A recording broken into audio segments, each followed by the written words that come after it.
I'd mentioned last week on the show, I was talking to actually a U.S. Podcaster who's into U.S. politics, and I was trying to give him a little bit of a rundown as far as I understood in terms of our federal and provincial quagmire we have here. And I said it does look, despite what my personal wishes may be, it does look like we're going to get some conservative supermajority federally. And I said, Pierre and Danielle, as Danielle has said, are friends. Like we used to work together when Pierre was just was just knee-high to a grasshopper kind of thing when he was a teenager. Yep. And he comes from Alberta, and so they're friends. And he's from Alberta, and so he gets into power, and now he and her have some good relationships. So to me, that actually doesn't seem to fare well for Alberta in terms of autonomy. It seems like there may be a little bit of ball playing and a little bit of capitulation on the province's part to make the federal government happy when it's a conservative federal government that doesn't still necessarily, because they're looking out for the interests of Canada. They're not looking out for the interests of Alberta. And as you said, we're treated unfairly. How do you see that playing out if it goes that way? Well, this is always the danger, right? When any government, federal government is what I mean, I guess, is going to be influenced by where, in a democracy such as we have here, is going to be influenced by where the most votes are. And if you live in Western Canada, you well know that those votes aren't here. Mm-hmm. The votes that the federal government needs reside in the southern parts of Ontario and Quebec. And that is where they are going to be protecting that voters base. They're going to make sure that they're happy. And that's what the problem is as a Western Canadian. Now, I'm not going to sit here and I'm not going to rag on, I'm not going to, beat on Pierre Poilievre. I don't do that. In fact, I hope that he wins. I want him to win because, frankly, another term of Justin Trudeau is something we just can't have. So I love the current polls. I love the fact that Pierre Poilievre has this massive majority in the polls right now. But, and this is the big but, as Western Canadians, we support our conservatives at the polls, but as soon as those polls close, we seem to get forgotten. All of the massive problems that we face, the challenges that we face as Western Canadians are slid into a corner. Our MPs, our conservative MPs, are forced to toe the line and not talk about these issues that we need them to talk about. And that's why we need the Maverick Party. What we need is another conservatively based, conservatively thinking party, Western-based party, that will hold the majority of the Conservative Party, hold their feet to the fire. That's what we need. Somebody who will talk to the pressing issues that we have, like how equalization is being enforced on us so unfairly, where that money is spent so unfairly, how the Senate is configured so unfair, how the Supreme Court justices are chosen so unfair. We have all of these here issues, and yet they never, ever get spoken about in the House of Commons. See, that's the thing. There's no will for that inside of the Conservative Party of Canada. But a Maverick MP, they're not leashed by the East. And we will be talking about that. And that's really our goal right now, is to partner with the Conservatives on the things that matter that we would agree on. For instance, like, if we're going to build a hypothetical, and the hypothetical, we'll build it around the last election. Now, I know Aaron O'Toole is not Pierre Poilievre. I get that. He's a different guy, and I, I hope I don't offend any of my conservative friends when I'm building this scenario. But in the last election, you saw that Aaron O'Toole was slipping in the polls, right? And so what did he do? He started to make promises that he thought would appeal to the you know, left of center conservatives in Southern Ontario and Quebec. And that's when we saw him make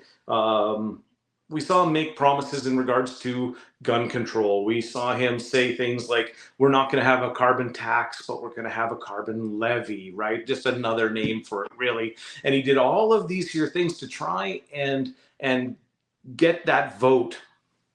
Now, of course, we know how that turned out. You know, it didn't work.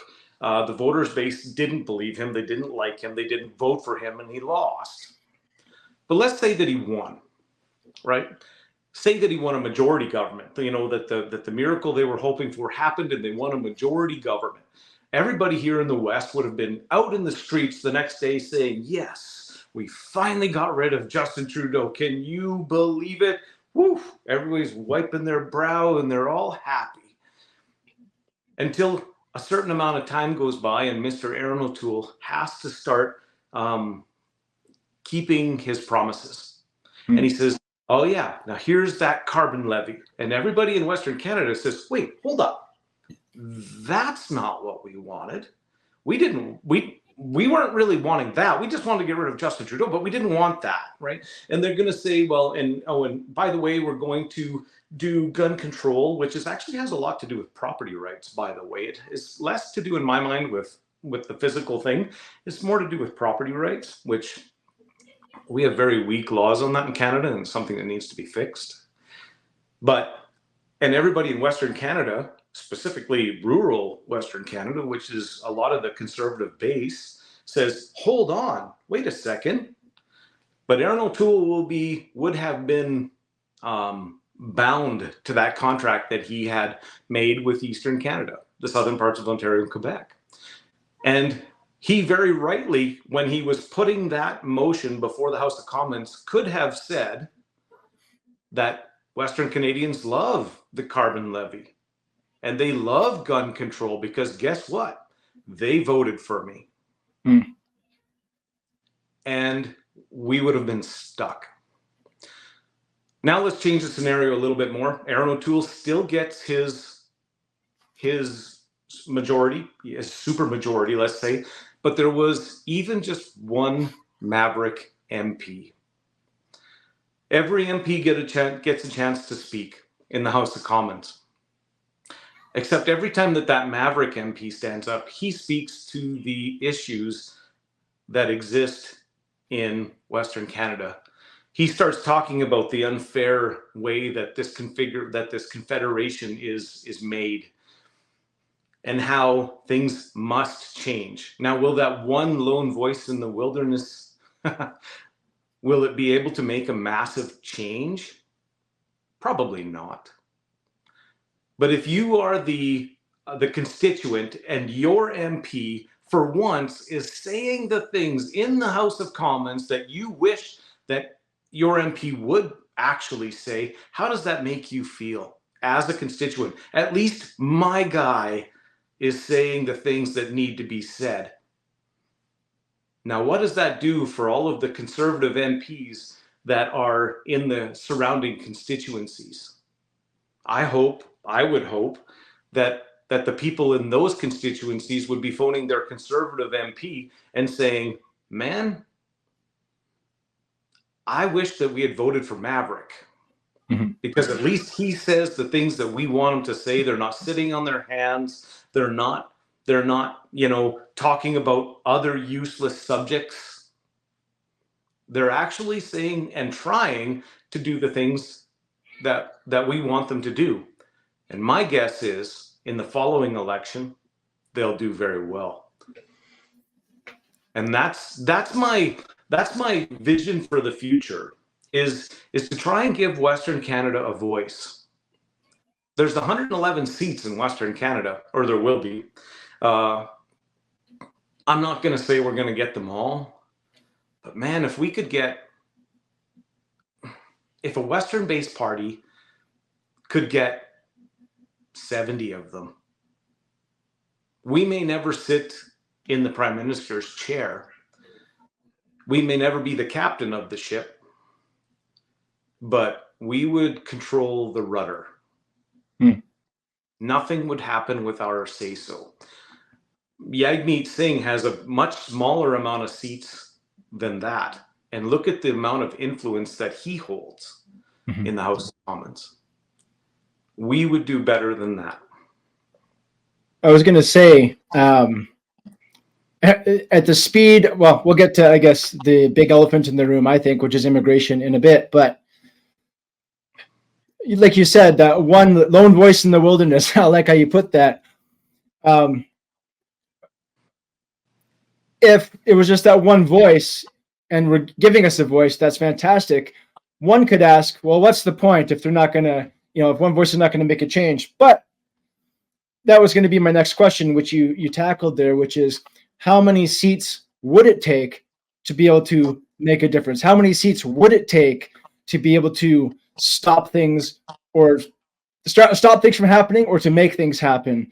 And you're saying at about 70 seats that that would be where you could actually be actually effectual in the House of Commons. I know a lot of my audience would hold the thought or the worldview that at the rate that this country is sinking, there's no political solution. And I have to admit, I'm right there with them. But if I could snap my fingers and there could be 70 Maverick MPs to be the opposition, or maybe even the opposition to the Conservatives, I don't know, to have that effect, then I would love to see that, and I love to support that. I guess because there's the other kind of aspect of this too is the People's Party, and they don't represent the West; they represent the populace, right? It's supposed to be the populist movement, but again, not representing specifically the interests of Western Canada. And just like any other federal party, would they not also be beholden to where the most votes are, which is going to be in your eastern provinces? Right. If the PPC could make a breakthrough into those regions, which is ideally what Maxime Bernier is looking to do, right? He wants to displace his former party masters, right? Because he was part of the Conservative Party for a long time, right? That is his goal, is to displace them with a different brand of conservatism. And frankly, a lot of their policies are good policies. I'm not going to sit here and try and say that they're not. In fact, some of the Maverick Party policies and theirs are very similar. But again, it's, can the Western Canadian trust a nationally based party in a system that is dependent on large voting blocks? You can't. You simply can't. And if anybody says differently, I would simply have to point back at about 120 years or 115 years of history. At 100, Alberta became a province in 1905.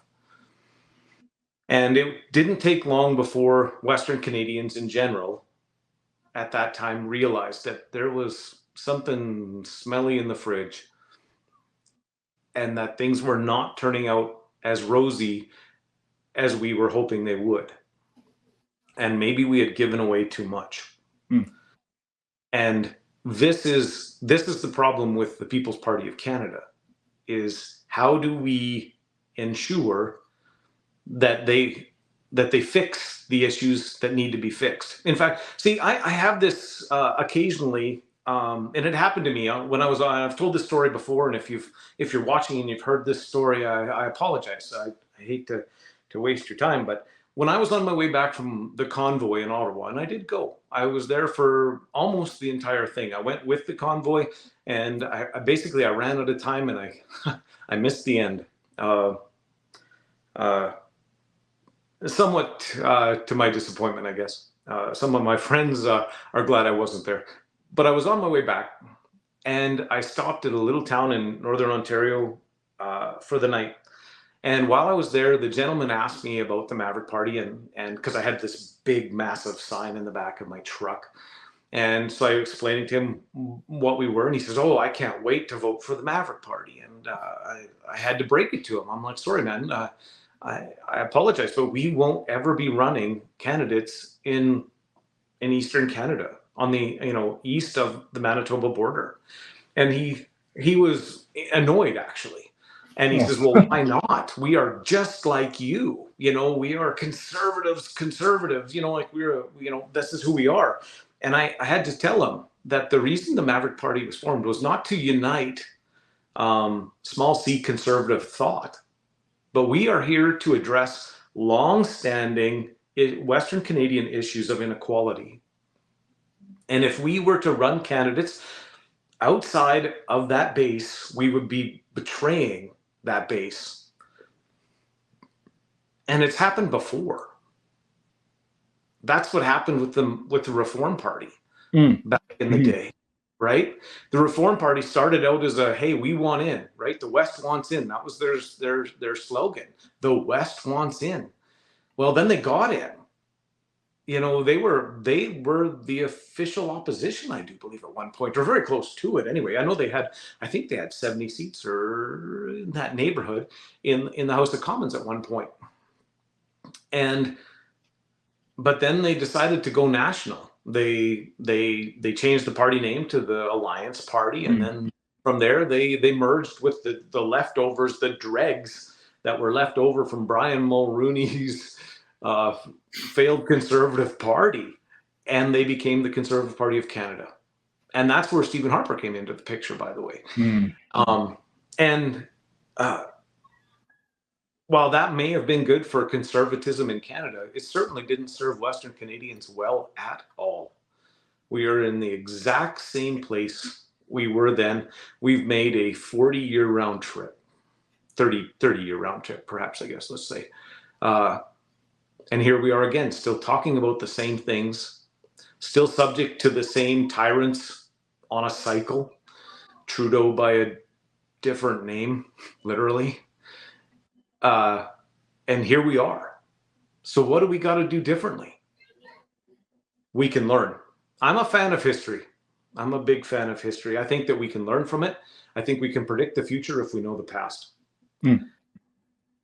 And we can learn from what the Reform Party did and did right, because they did do a lot of things right, and then they also did wrong.